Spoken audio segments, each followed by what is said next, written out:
নমস্কার প্রিয় শ্রোতা বন্ধুরা, রাধা কৃষ্ণ উইথ পিয়ালি চ্যানেলে আমি পিয়ালি আছি আজকে আপনাদের সাথে শ্রীমদ্ ভগবত গীতা পাঠ করে শোনানোর জন্য। প্রিয় শ্রোতা বন্ধুরা, শ্রীমদ্ ভগবত গীতা যা সকল স্তরের ব্যক্তি এবং সকল ব্যক্তিকে শোনা বা পড়া উচিত। শ্রীমদ্ ভগবত গীতা যা মানুষের চেতনাকে জাগ্রত করতে তথা মানুষকে উন্নত দিক প্রদর্শন করার জন্য এই শ্রীমদ্ ভগবত গীতা অত্যন্ত গুরুত্বপূর্ণ একটি গ্রন্থ। প্রিয় শ্রোতা বন্ধুরা, শ্রীমদ্ ভগবত গীতার আজকের আলোচ্য বিষয়বস্তু সপ্তম অধ্যায়। আজকের আলোচ্য বিষয়বস্তু সপ্তম অধ্যায় বিজ্ঞান যোগের প্রথম শ্লোক। প্রিয় শ্রোতা বন্ধুরা, শুরু করছি আজকের প্রথম অধ্যায় অর্থাৎ সপ্তম অধ্যায়ের প্রথম শ্লোক বিজ্ঞান যোগ। প্রিয় শ্রোতা বন্ধুরা, অনুগ্রহ করে আপনারা সবাই শুনতে থাকবেন শ্রীমদ্ ভগবত গীতা পাঠ এবং আপনাদের গুরুত্বপূর্ণ মতামত দিয়ে জানাতে ভুলে যাবেন না। শুনবেন এবং শুনতে থাকবেন, নিজের কাছের মানুষের সাথেও ভাগ করে নিতে ভুলবেন না। তাহলে শুনতে থাকুন শ্রীমদ্ ভগবত গীতা পাঠ।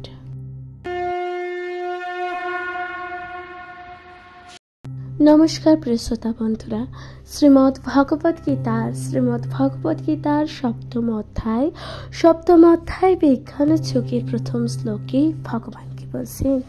ভগবান শ্রীকৃষ্ণ বলছেন, মজ্জা শক্ত মনা পার্থ যোগং যুগ্ন দাশ্রয় অসংশয় সমগ্রং মাং ইয়াদা গ্যাসশ্রী তশ্রীণু। প্রিয় শ্রোতা বন্ধুরা, এই যে ভগবান শ্রীকৃষ্ণ প্রথম শ্লোকটি বলেছেন, এই শ্লোকের অনুবাদে কি আছে? অনুবাদে ভগবান বলছেন শ্রীমদ্ ভগবান অর্থাৎ শ্রী ভগবান অর্থাৎ এখানে ভগবান স্বয়ং বলছেন। ভগবান বললেন, হে পার্থ আমাতে অসংশক্তি চিত্ত হয়ে আমাতে মনোনিবেশ পূর্বক যোগাভ্যাস করলে কিভাবে সমস্ত সংশয় থেকে মুক্ত হয়ে আমাকে জানতে পারবে, তা শ্রবণ করো। এই কথাটি কি বলছে? ভগবান বলছেন। অর্থাৎ প্রিয় শ্রোতা বন্ধুরা, ভগবান কত সুন্দর ব্যাখ্যা করেছে এই তাৎপর্যে ভগবান কি বলছেন, আসুন তার যথার্থ ব্যাখ্যা করা যাক। ভগবান তাৎপর্যে বলছেন, ভগবদ গীতার এই সপ্তম অধ্যায় কৃষ্ণ ভাবনাময় তত্ত্ব বিশদভাবে বর্ণনা করা হয়েছে। ভগবান শ্রীকৃষ্ণ ঐশ্বর্যপূর্ণ এবং তিনি এই সমস্ত ঐশ্বর্যের প্রকাশ কিভাবে করতে চান বা করেন তা এখানে বর্ণনা করা হয়েছে। এছাড়া শ্রীকৃষ্ণের প্রতি আসক্ত 4 ধরনের সৌভাগ্যবান মানুষ এবং কখনোই শ্রীকৃষ্ণের শরণাগত না হওয়ায় 4 ধরনের হতভাগ্য মানুষের কথা এই অধ্যায়ের বর্ণনা করা হয়েছে। এরপর ভগবান কি বলছেন দেখুন। ভগবান বলছেন, ভগবদ গীতার প্রথম 6টি অধ্যায়ের বর্ণনা করা হয়েছে। অর্থাৎ ভগবদ গীতার যে প্রথম 6টি অধ্যায়ের কিন্তু বর্ণনা করা হয়েছে। জীবের স্বরূপ হচ্ছে তার চিন্ময় আত্মা, অর্থাৎ জীবের স্বরূপ কি? তার চিন্ময় আত্মা, এবং বিভিন্ন যোগ ও সাধনার মাধ্যমে প্রাপ্ত আত্মোপলব্ধির ফলে সে চিন্ময় স্তরে উত্তীর্ণ হতে পারে। 6ষ্ঠ অধ্যায়ের শেষে স্পষ্টভাবে উল্লেখ করা হয়েছে যে 6ষ্ঠ অধ্যায়ের শেষে স্পষ্টভাবে কি উল্লেখ করেছে দেখুন। বলেছে যে মনকে সর্বতোভাবে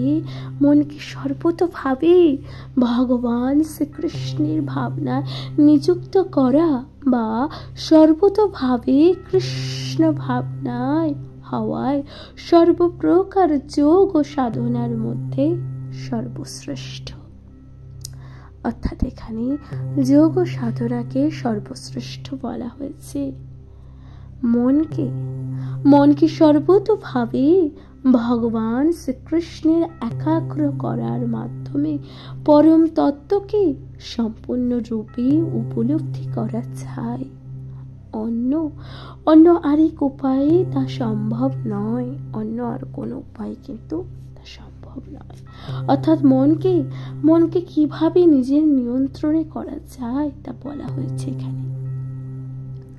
ভগবান বলছেন, নির্বিশেষ ব্রহ্মজ্যোতি অথবা অন্তর্যামী পরমাত্মা উপলব্ধি পরম তত্ত্বের পূর্ণ বিজ্ঞান নয় বা পূর্ণ জ্ঞান নয়। কেননা তা হচ্ছে আংশিক উপলব্ধি। অর্থাৎ তা হচ্ছে আংশিক উপলব্ধি করা। শ্রীকৃষ্ণের পূর্ণ ও বিজ্ঞান সম্মত জ্ঞান এবং কৃষ্ণ ভাবনাময় মানুষের কাছে সবকিছুই প্রকাশিত হয়। অর্থাৎ কৃষ্ণ ভাবনায় শ্রীকৃষ্ণের পূর্ণ ও বিজ্ঞান সম্মত জ্ঞান কৃষ্ণ ভাবনাময় মানুষের কাছে সবকিছু প্রকাশিত হয়, তাই না? ভগবান বলছেন সম্পূর্ণভাবে কৃষ্ণ ভাবনামৃত লাভ করার ফলে ভগবান শ্রীকৃষ্ণের সংশয়াতীতভাবে পরম জ্ঞানরূপী অবগত হওয়া যায়। অর্থাৎ পরম জ্ঞানরূপী ভগবানকে অবগত হওয়া যায়। বিভিন্ন প্রকার যোগ কৃষ্ণ ভাবনা অর্জনের পথে বিভিন্ন পদক্ষেপ ও যাত্রা। সরাসরি ভাবে কৃষ্ণ ভাবনায় পন্থা অবলম্বন করলে স্বাভাবিকভাবে ব্রহ্মজ্যোতি ও পরমাত্মা সম্বন্ধে অবগত হওয়া যায়। তাই ভগবান কি বলছেন দেখুন, কৃষ্ণ ভাবনাময় ভক্তি যোগ ও অনুশীলন করার মাধ্যমে সবকিছুই পরিপূর্ণ রূপে জানতে পারা যায়। অর্থাৎ পরম তথ্য জীব জড় প্রকৃতির এবং তাদের বিভিন্ন প্রকাশ সম্বন্ধে জানা যায়। শ্রোতা বন্ধুরা, ভগবান এরপর বলছেন, তাই ভগবদ গীতার 6ষ্ঠ অধ্যায়ের শেষ শ্লোকে নির্দেশ অনুসারে যোগের অনুশীলন শুরু করা উচিত। নববিধা ভক্তির মাধ্যমে মনকে পরব্রহ্ম শ্রীকৃষ্ণের ধ্যানে মগ্ন করা যায়, যার মধ্যে সর্বপ্রথম এবং সবচেয়ে গুরুত্বপূর্ণ হচ্ছে শ্রবণ। অর্থাৎ ভগবান বলছেন যে সর্বপ্রথম কি ধ্যান ও মগ্ন করা যায়, তার মধ্যে সবচেয়ে বা সর্বপ্রথম গুরুত্বপূর্ণ হচ্ছে শ্রবণম, অর্থাৎ শোনা, তাই না? এরপর ভগবান বলছেন, তাই অর্জুনকে বললেন, ভগবান অর্জুনকে কি বলছেন দেখুন, তস্ত্রীণ, অর্থাৎ আমার কাছ থেকে শ্রবণ করো। ভগবান অর্জুনকে বলছে আমার কাছ থেকে শ্রবণ করো। ভগবান শ্রীকৃষ্ণের চেয়ে নির্ভরযোগ্য আর কেউই নেই। অর্থাৎ ভগবানের কাছে বা ভগবানের চেয়ে আর নির্ভরযোগ্য কি কেউ আছে? আর তাই তার কাছ থেকে শ্রবণ করার মাধ্যমে এই জ্ঞান আহরণ করলে যথাযথভাবে কৃষ্ণ ভাবনাময় হয়ে ওঠার শ্রেষ্ঠ সুযোগ লাভ করা যায়। অর্থাৎ ভগবান স্বয়ং আমাদের যদি এই জ্ঞান দেন, ভগবানের কাছ থেকে স্বয়ং কি শুনছেন অর্জুন, ভগবানের কাছ থেকে স্বয়ং শুনে এই যে কৃষ্ণ ভাবনায় জ্ঞানও লাভ করতে পারছে। তাই বলছি, তাই এই জ্ঞানের শিক্ষা সরাসরি শ্রীকৃষ্ণের কাছ থেকে বা শ্রীকৃষ্ণের শুদ্ধ ভক্তের কাছ থেকে লাভ করতে হয়। কেতাবি বিদ্যার অহংকারে মত্ত অভক্ত ভূয় ফোরনের কাছ থেকে নয়। অর্থাৎ কিছু মানুষ আছে কেতাবি বিদ্যা অর্থাৎ পুঁথিগত বিদ্যা বা পুস্তকের বিদ্যায় যারা অহংকারে মত্ত থাকে সেই সকল ভূয় ফোড়নের কাছ থেকে নয়। গীতায় তা বর্ণনা করা হয়েছে। শ্রীমদ্ ভগবদ গীতার প্রথম স্কন্ধের 2য় অধ্যায় পরম তত্ত্ব এবং পরমেশ্বর ভগবান শ্রীকৃষ্ণকে উপলব্ধির এই পদ্ধতির বর্ণনা করে বলা হয়েছে। কি বলছেন দেখুন, বলছেন শৃণ্যতাত সকথ কৃষ্ণ পূর্ণ শ্রবণ কীর্তন হৃদন্তস্ত হৃদন্দানি বিধুনোতি সুহৃদয় শতাম নষ্ট প্রাতস্মেনু ভদ্রেষু নিত্যাং ভাগবত সেবয়া। ভগবত তৎমশ্লোকে ভক্তির্ভবতি নষ্টকি তদা রজন্ত মোহবাকা কমল ভাদয়শ্চৈচে চিত ঐতিরো না বিদ্ধং স্থিতং সত্যি প্রসিদতি। এবং প্রসন্ন মনস্য ভগবত ভক্তি জগত ভগবত ভক্তি বিজ্ঞানং মুক্ত সঙ্গস্য চায়তে ভিদ্যতে হৃদয় গ্রন্থিশ্চিত অন্তে সর্বসংশয়া ক্ষীরন্তি চাস্য কর্মাণি দৃষ্ট এবাত্ম নিঃস্বরে। শ্রোতা বন্ধুরা, এই যে শ্লোকটি বললেন শ্রীকৃষ্ণ উপলব্ধির এই যে পদ্ধতির বর্ণনা করে বলা হয়েছে, যে সংস্কৃত যে শ্লোকটি বলা হয়েছে, এর অনুবাদ বা এর ব্যাখ্যা কি আছে এখানে বলছি। বৈদিক শাস্ত্র সমূহ থেকে ভগবান শ্রীকৃষ্ণের কথা শ্রবণ করলে অথবা ভগবদ গীতা থেকে স্বয়ং ভগবানের শ্রীমুখ নিঃসৃত বাণী শ্রবণ করলে কল্যাণ হয়। কেউ যখন কৃষ্ণ কথা শ্রবণ করেন, অর্থাৎ কোনো মানুষ যখন কৃষ্ণ কথা শ্রবণ করেন, তখন সকলের অন্তরে বিরাজমান ভগবান শ্রীকৃষ্ণ পরম বন্ধুর মতো তার হৃদয়কে সমস্ত কলুষ থেকে মুক্ত করেন। এভাবেই ভক্তির হৃদয় সুপ্ত পারমার্থিক জ্ঞানের বিকাশ হয়। তাই শ্রীমদ্ ভগবদ গীতায় ও ভাগবত ভক্তের কাছ থেকে তিনি যত কৃষ্ণ কথা শোনেন, ততই তার অন্তরে ভগবত ভক্তি সুধীর হয়।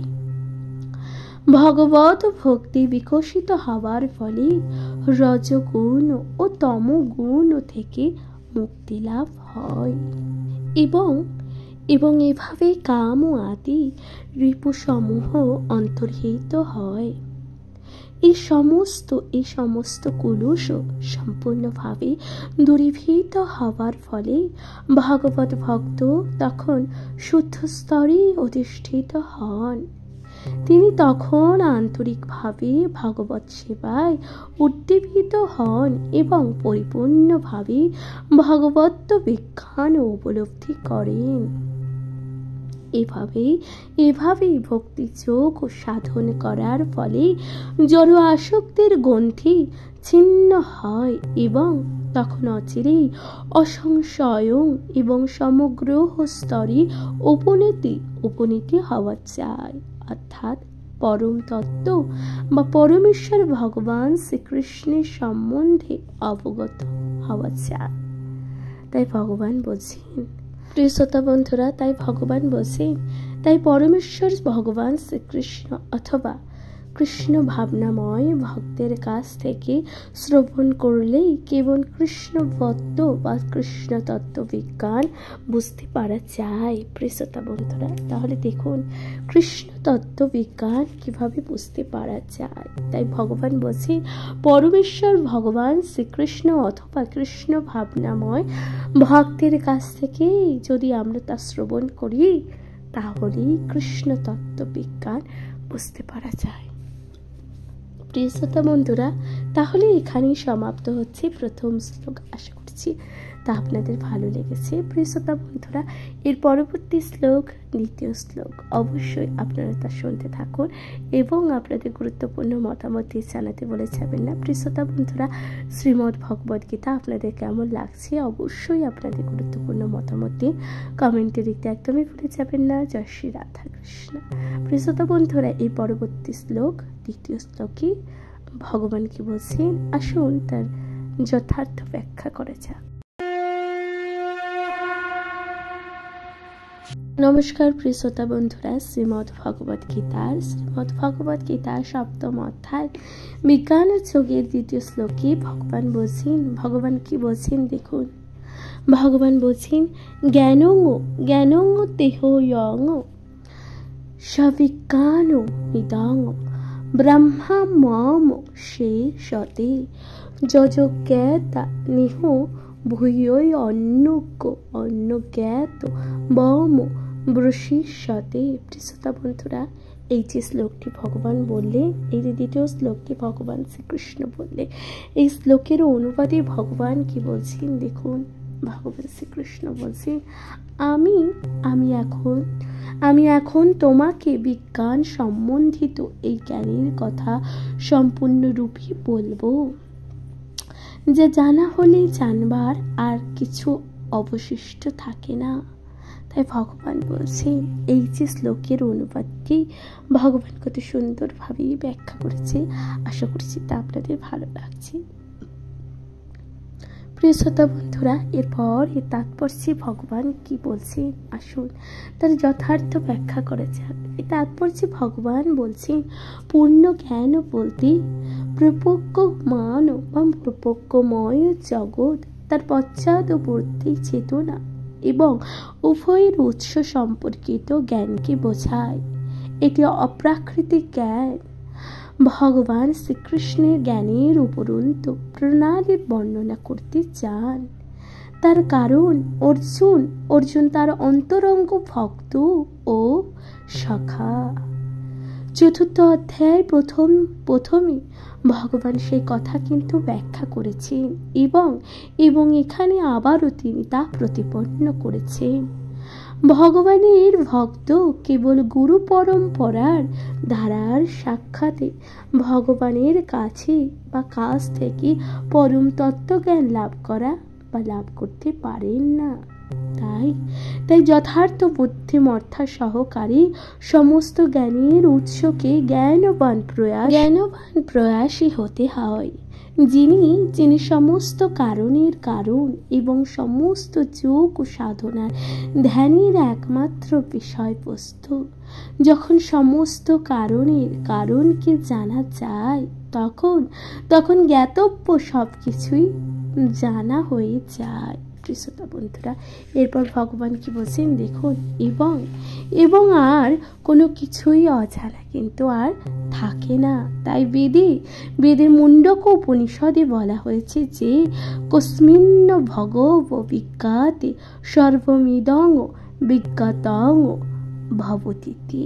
শ্রোতা বন্ধুরা, তাহলে এখানেই সমাপ্ত হচ্ছে দ্বিতীয় শ্লোকটি। আশা করছি তা আপনাদের ভালো লাগছে। প্রিয় শ্রোতা বন্ধুরা, শ্রীমদ্ ভগবদ গীতা পাঠ আপনাদের কেমন লাগছে আপনাদের গুরুত্বপূর্ণ মতামত দিয়ে জানাতে ভুলে যাবেন না। প্রিয় শ্রোতা বন্ধুরা, শুনতে থাকুন শ্রীমদ্ ভগবদ গীতা পাঠ। এর পরবর্তী শ্লোক, তৃতীয় শ্লোকে ভগবান কি বলছেন আসুন তার যথার্থ ব্যাখ্যা করা যাক।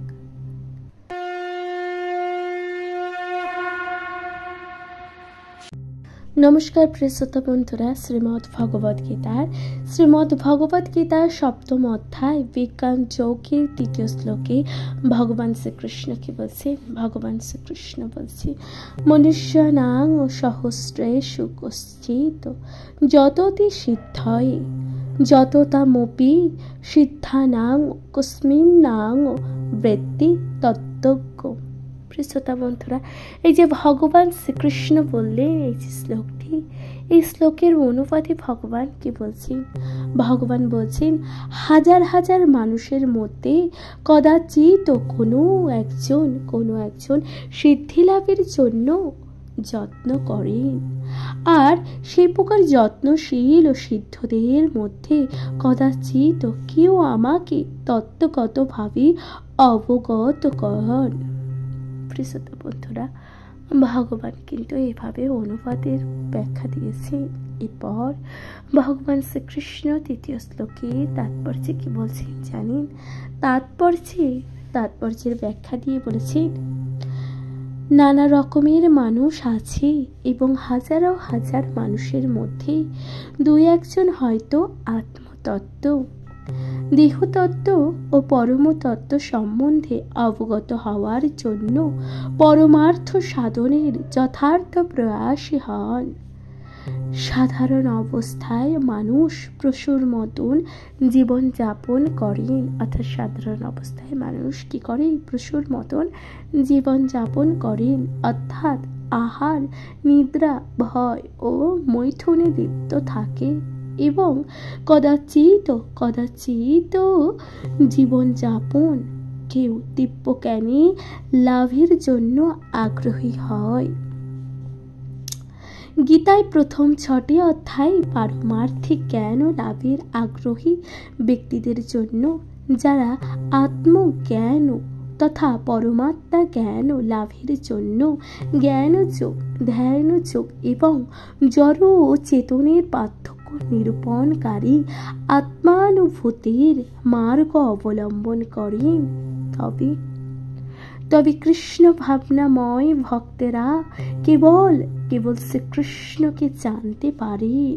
অন্যান্য আধ্যাত্মবাদীরা নির্বিশেষে ব্রহ্মজ্ঞান লাভ করতে পারেন, কারণ তা শ্রীকৃষ্ণকে উপলব্ধির চেয়ে সহজ। তাই ভগবান বলছেন, শ্রীকৃষ্ণ পরম পুরুষ। শ্রীকৃষ্ণ পরম পুরুষ, কিন্তু সেই সঙ্গে তিনি ব্রহ্ম এবং পরমাত্মা জ্ঞানের অতীত। যোগীরা ও জ্ঞানীরা শ্রীকৃষ্ণকে উপলব্ধি করতে গিয়ে বিভ্রান্ত হয়ে যান। যদিও নির্বিশেষবাদীদের অগ্রগণ্য শ্রীপাদ শঙ্করাচার্য তার গীতার ভাষ্য স্বীকার করে বলেছেন, শ্রীকৃষ্ণ পরম ব্রহ্ম, স্বয়ং ভগবান। কিন্তু তবুও তার অনুগামীরা কৃষ্ণকে ভগবান বলে মানতে চান না, কারণ শ্রীকৃষ্ণকে উপলব্ধি করা খুবই দুঃসাধ্য। এমনকি নির্বিশেষে ব্রহ্মানুভূতি লাভ করলেও তারা তাকে বুঝতে পারে না। তাই ভগবান বলছেন, প্রিয় শ্রোতা বন্ধুরা, তাই ভগবান শ্রীকৃষ্ণ বলছেন, শ্রীকৃষ্ণ পরমেশ্বর ভগবান, সর্বকারণের কারণ, আদিপুরুষ ও গোবিন্দ, ঈশ্বর পরম কৃষ্ণ সচ্চিদানন্দ বিগ্রহ। ঈশ্বর পরম কৃষ্ণ সচ্চিদানন্দ বিগ্রহ, অনাদিরাদি গোবিন্দ, সর্বকারণ কারণম। অর্থাৎ এখানে বলছেন, অভক্তদের পক্ষে তাকে জানা অত্যন্তই কঠিন। যদিও তারা বলে যে ভক্তি মার্গ অতি সহজ, কিন্তু তা সত্ত্বে তারা তার অনুশীলন করতে পারে না। ভক্তি মার্গ যদি এতই সহজ হয়, তাহলে তারা কষ্ট সাপেক্ষ পথ গ্রহণ করেন কেন? প্রকৃতপক্ষে ভক্তি মার্গ সহজ নয়। তথাকথিত কোনো মনে করা পন্থাকে ভক্তিযোগ ও অনুশীলন করা সহজ হতে পারে, কিন্তু শাস্ত্রীয় বিধি অনুসারে যথার্থ ভক্তিযোগ ও অনুশীলন করা মনোধর্মী জ্ঞানী ও দার্শনিকদের পক্ষে সম্ভব নয়। তাই বলছেন ভগবান, তাই তারা অচিরেই ভক্তি মার্গ থেকে ভ্রষ্ট হয়। ভক্তির ও সাধু বা ভক্তির সমৃদ্ধ সিন্ধু গ্রন্থে শ্রীল রূপ গোস্বামী পাদ বলেছেন, কি বলেছেন দেখুন, বলছেন, শ্রুতি শ্রুতিস্মৃতি পুরাণাদি পঞ্চরাত্রি বিধিং বিনা ঐকান্তিক হরিভক্তি রুদ্র রুদ্রপাতাত্মন কল্পতি। অর্থাৎ এই যে ভগবান বললেন, এই শ্লোকের অনুবাদে কি বলছেন, উপনিষদ পুরাণ নারদ পঞ্চরাত্র আদি প্রমাণিক বৈদিক শাস্ত্রবিধির অনুগামী না হয়ে যে ভগবত ভক্তি সম্পাদিত হয় তা কেবল শ্রোতা বন্ধুরা, তাই ভগবান বলছেন ভগবত ভক্তি সম্পাদিত হয় তা কেবল সমাজের উৎপাদনের সৃষ্টি করে তা নয়। ব্রহ্মবেত্তা নির্বিশেষবাদী অথবা পরমাত্ম তত্ত্বজ্ঞ যোগীর পক্ষে কখনোই পরমেশ্বর ভগবান শ্রীকৃষ্ণের যশোদানন্দন অথবা পার্থসারথী রূপকে জানা সম্ভব নয়। ভগবান শ্রীকৃষ্ণের যশোদানন্দন অথবা পার্থসারথী রূপকে কিন্তু জানা সম্ভব নয়। এমনকি মহান দেবতারাও কখনো কখনো শ্রীকৃষ্ণের সম্বন্ধে বিভ্রান্ত হয়ে পড়েন। তাই ভগবান বলছেন যে মাং তুং বেদ ন কঞ্চন, অর্থাৎ কেউ আমাকে তত্ত্বজ্ঞ জানতে পারে না। ভগবান নিজেই সেই কথা বলেছেন। আর কেউ যদি তাকে জেনে থাকে তবে সে মহাত্মা সুদুর্লভ। অর্থাৎ ভগবান স্বয়ং বলেছেন কেউ আমাকে জানতে পারে না, আর যদি কেউ জেনে থাকে এমন মহাত্মা, অর্থাৎ সেই যে মহাত্মার আত্মা তা সুদুর্লভ, দুর্লভের মধ্যে দুর্লভ। তাই ভগবান বলছেন এমন মহাত্মা অত্যন্ত দুর্লভ। এভাবেই ভগবত ভক্তির আশ্রয় গ্রহণ না করলে মহাপণ্ডিত বা দার্শনিকেরা শ্রীকৃষ্ণের তত্ত্বজ্ঞ জানতে পারেন না। কেবলমাত্র শুদ্ধ ভক্তরাই শ্রীকৃষ্ণকে সর্বকারণ কারণত্ব সমগ্র শক্তি শ্রী যশ সৌন্দর্য জ্ঞান ও বৈরাগ্যের আদি চিন্ময় গুণ সমূহে কিঞ্চিত রূপে জানেন। কারণ শ্রীকৃষ্ণ তার ভক্তদের প্রতি সর্বদাই অনুগ্রহণীয়। শ্রীকৃষ্ণ ব্রহ্মোপলব্ধির পরাকাষ্ঠা। তাই ভক্তেরা কেবল তাকে তত্ত্বজ্ঞ উপলব্ধি করতে পারেন। শাস্ত্রে বলা হয়েছে যে, শাস্ত্রে কি বলেছেন দেখুন, শাস্ত্রে বলা হয়েছে অত শ্রীকৃষ্ণানাদি ন ভবেত গ্রাহ্য মিনেন্দ্রিয় সেবগ্ন উন্মুখে হে জিন্নাদ স্বমেব স্ফুরত ত্যায়ত। অর্থাৎ জড়স্থূল ইন্দ্রিয়দের দ্বারা কখনোই ভগবান শ্রীকৃষ্ণকে জানতে পারা যায় না। ভক্তের ভক্তিতে প্রসন্ন হয়ে ভগবান শ্রীকৃষ্ণ স্বয়ং তার কাছে নিজেকে প্রকাশিত করেন। প্রিয় শ্রোতা বন্ধুরা, তাহলে এখানেই সমাপ্ত হচ্ছে তৃতীয় শ্লোক। আশা করছি তা আপনাদের ভালো লেগেছে। প্রিয় শ্রোতা বন্ধুরা, আপনারা কি কোথা থেকে শ্রীমদ্ ভগবত গীতা পাঠ শুনছেন দয়া করে আপনাদের মূল্যবান মতামত দিন এবং মতামত দিতে ভুলে যাবেন না। প্রিয় শ্রোতা বন্ধুরা, শুনতে থাকুন শ্রীমদ্ ভগবত গীতা পাঠ। এর পরবর্তী শ্লোক, চতুর্থ শ্লোকে ভগবান কি বলছেন আসুন তার যথার্থ ব্যাখ্যা করা যাক। প্রিয় শ্রোতা বন্ধুরা, শ্রীমদ্ ভগবত গীতার সপ্তম অধ্যায় বিজ্ঞান যোগের চতুর্থ শ্লোকে কি বলছে? শ্লোকে বলছে ভূমিরাপ অনল বায়ু খং মনো বুদ্ধিরেব চ অহংকার ইতি অং মে ভিন্না প্রকৃতির শ্রদ্ধা। অর্থাৎ এই যে শ্লোকটি ভগবান বললেন, এই শ্লোকের অনুবাদে কি বলছেন? অনুবাদে বলছেন ভূমি, জল, অগ্নি, বায়ু, আকাশ, মন, বুদ্ধি ও অহংকার এই অষ্টবিধ উপাদানের দ্বারা আমার ভিন্ন প্রকৃতি তথা জড় প্রকৃতির গঠন হয়েছে। অর্থাৎ কি কি দ্বারা এই যে জড় প্রকৃতির গঠন হয়েছে, কি কি তার একবার বলি। ভূমি, জল, অগ্নি, বায়ু, আকাশ, মন, বুদ্ধি ও অহংকার, এই যে অষ্টবিধ, এই যে 8 প্রকারের বিধ উপকরণ উপাদানের দ্বারা আমার ভিন্ন এই প্রকৃতির জড় দেহের বা জড় প্রকৃতির গঠিত হয়েছে। ভগবান তাই বলছেন এই অনুবাদে, এই তাৎপর্যে ব্যাখ্যা দিতে গিয়ে ভগবান বলেছেন ভগবত বিজ্ঞান ভগবানের স্বরূপ এবং তার বিভিন্ন শক্তির তত্ত্ব বিশ্লেষণ করে। ভৌতিক শক্তিকে প্রকৃতি বা ভগবানের বিভিন্ন পুরুষাবতারের শক্তি বলা হয়েছে। সেই সম্বন্ধে শাশ্বত তন্ত্রে বলা হয়েছে, কি বলছে দেখুন, শাশ্বত তন্ত্রে বলছে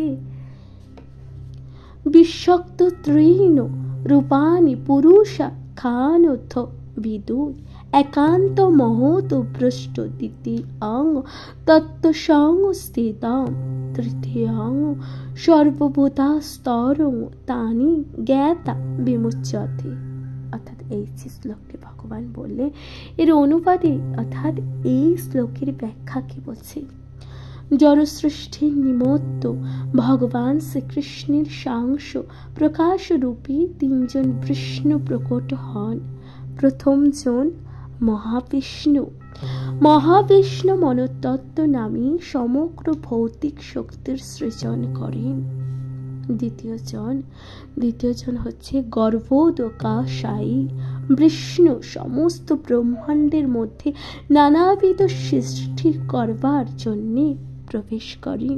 এবং তৃতীয় জন হচ্ছে ক্ষীরোদশায়ী বিষ্ণু পরমাত্মা রূপে সমস্ত বিশ্ব ব্রহ্মাণ্ডের পরিপ্রাপ্ত হন। এমনকি তিনি পরমাণুর মধ্যে বিরাজ করেন। এই 3 বিষ্ণু তত্ত্ব সম্বন্ধে যিনি অবগত, তিনি জড় বন্ধন থেকে মুক্তি লাভের যোগ্য। এই জড় জগৎ ভগবানের অনন্ত শক্তির মধ্যে একটি সাময়িক প্রকাশ। জড় জগতে প্রতিটি কার্যকলাপ শ্রীকৃষ্ণের আংশিক ও প্রকাশ রূপে এবং এই 3 জন বিষ্ণু পরিচালিত সাধিত হয়। তাদের বলা হয় ভগবানের পুরুষাবতার বা পুরুষাবতার। তাহলে পুরুষাবতার কাকে বলেছে? ভগবানের এই যে 3টি রূপ, এই 3টি রূপকে একত্রে বলেছে ভগবানের পুরুষ অবতার। সাধারণত যারা শ্রীকৃষ্ণের তত্ত্ব সম্বন্ধে অবগত নন, তারা মনে করে যে এই জড় জগৎটি জীবের ভোগের জন্য এবং জীবই হচ্ছে পুরুষ, প্রকৃতির কারণ, নিয়ন্তা ও ভোক্তা। ভগবদ গীতা অনুসারে ও নিরীশ্বরবাদী সিদ্ধান্তকে ভ্রান্ত বলে প্রতিপন্ন করা হয়েছে। আলোচ্য শ্লোকটিতে বর্ণনা করা হয়েছে যে ভগবান শ্রীকৃষ্ণের জড় সৃষ্টির আদি কারণ। শ্রীমদ্ ভগবদ গীতায় এই কথা প্রমাণিত হয়েছে। কিন্তু প্রমাণিত হয়েছে জড় সৃষ্টির যে সমস্ত উপাদান তা ভগবানের ভিন্ন শক্তি। এমনকি নির্বিশেষবাদীদের পরম লক্ষ্য ব্রহ্মজ্যোতির পরব্রহ্ম অভিব্যক্ত ভগবানের এই চিন্ময় শক্তি। তাই ভগবান বলছেন বৈকুণ্ঠ লোকের মতে ব্রহ্মজ্যোতিতে চিন্ময় বৈশিষ্ট্য নয় বা বৈচিত্র্য নয়, এবং নির্বিশেষবাদীদের মতে এই যে ব্রহ্মজ্যোতিকে তাদের পরম লক্ষ্য বলে মনে করা হয়েছে। পরমাত্মার প্রকাশ ক্ষীরোদাসারী বা বিষ্ণুর অস্থায়ী সর্বব্যাপক রূপ। চিন্ময় জগতে পরমাত্মা রূপের অভিব্যক্তি নিত্য শাশ্বত নয়। সুতরাং সুতরাং যথার্থ পরম তত্ত্ব হচ্ছে পরমেশ্বর ভগবান শ্রীকৃষ্ণ। তিনি পূর্ণ শক্তিমান পুরুষ এবং তিনি বিভিন্ন অন্তরঙ্গা ও বহিরঙ্গা শক্তি সমন্বিত। তাই ভগবান বলছেন, পূর্বের উল্লেখ অনুসারে জড় প্রকৃতির প্রধান 8টি রূপে অভিব্যক্ত হন। সেগুলির মধ্যে প্রথম 5টি হচ্ছে মাটি, জল, অগ্নি, বায়ু ও আকাশকে বলা হয় পঞ্চমহাভূতের বা স্থূল সৃষ্টি। তাদের মধ্যে 5টি ইন্দ্রিয়ের বিষয় নিহত আছে। ভৌত জগতের শব্দ, স্পর্শ, রূপ, রস, গন্ধ এবং জড়বিজ্ঞানের এই 10টি তত্ত্ব ছাড়া আর কিছুই কিন্তু নেই। কিন্তু অন্য তিনটি তত্ত্ব কি? মন, বুদ্ধি এবং অহংকার জড়বাদীরা উপেক্ষা করে। সবকিছুই পরম উৎস শ্রীকৃষ্ণকে না জানার ফলে মনোধর্মের বিষয় চর্চারত দার্শনিকদের জ্ঞান সম্পূর্ণ নয়। আমি ও আমার এই মিথ্যা অহংকারী জড় অস্তিত্বের মূল কারণ। এর মধ্যে জড়জাগতিক কার্যকলাপের জন্য 10টি ইন্দ্রিয়ের সমাবেশ হয়। বুদ্ধি বলতে মহতত্ত্ব নামক সমগ্র প্রাকৃতিক সৃষ্টিকে বোঝায়। এভাবেই ভগবানের ভিন্ন 8টি শক্তি থেকে জড় জগতের 24টি তত্ত্বের প্রকাশ হয়, যা নিরীশ্বর সাংখ্য দর্শনের বিষয়বস্তু। এই ভিন্ন তত্ত্ব প্রকৃতপক্ষে শ্রীকৃষ্ণের শক্তি থেকে উৎপন্ন হয়, কিন্তু অল্পজ্ঞ নিরীশ্বরবাদী সাংখ্য দার্শনিকেরা শ্রীকৃষ্ণের সর্বকারণে পরম কারণে বলে জানতে পারে না।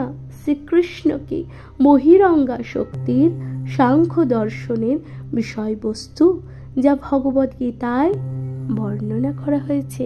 প্রিয় শ্রোতা বন্ধুরা, তাহলে এখানেই সমাপ্ত হচ্ছে 4র্থ শ্লোক। আশা করছি তা আপনাদের ভালো লেগেছে।